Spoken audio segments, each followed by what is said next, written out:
আপনারা সবাই জানেন যে আমরা দীর্ঘদিন যাবৎ কষ্টের মধ্যে জীবনযাপন করার পর আমরা রাজপথে নেমেছি। আমরা 23, 24, 25 তারিখে কর্মবিরতি পালন করেছি, কিন্তু তারপরেও আমাদের দাবি পূরণ না হয় আমরা 6 তারিখ থেকে ধর্মঘট শুরু করেছি। যতদিন না পর্যন্ত আমাদের দাবি না মানা হয় ততদিন পর্যন্ত আমরা এই মাঠ থেকে নামবো চলবো না। আমাদের দুই দাবি, বেতন ভাতা বৃদ্ধি এবং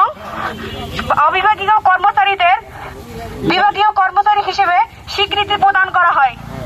সরকারের দৃষ্টি আকর্ষণ করেছি, আমাদের দিকে দৃষ্টি দেয় এবং আমাদের বেতন ভাতা যতদিন বৃদ্ধি না হবে ততদিন আমাদের এই সারা বাংলাদেশে গ্রামে। সেই সঙ্গে সঙ্গে বলতে চাই, বাগেরহাট সদরে যারা আছেন রবিবার থেকে একটি ডাকও বাগেরহাটে আসবে না, এই প্রতিজ্ঞা রেখে এবং সারা বাগেরহাট জেলায় যারা আমাদের এই কর্মশালায় এসেছেন তাদেরকে সাধুবাদ জানিয়ে আজকের এই পথসভা অর্থাৎ ধর্মঘট সভা এখানেই সমাপ্ত করলাম। ধন্যবাদ সবাইকে। এই আন্দোলনের জন্য ঝাঁপিয়ে পড়েছে। আসুন, আমাদের মিডিয়া ভাইদের প্রতি আমাদের বিশেষ অনুরোধ, আপনারা আমাদের এই সারা বাংলাদেশকে আপনারা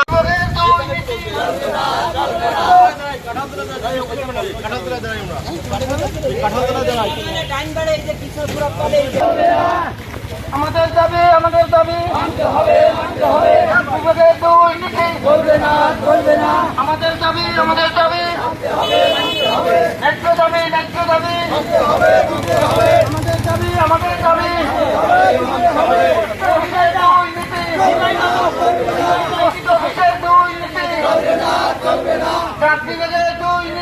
কিন্তু আমাদের ভাতা মাত্র 4,000 টাকা।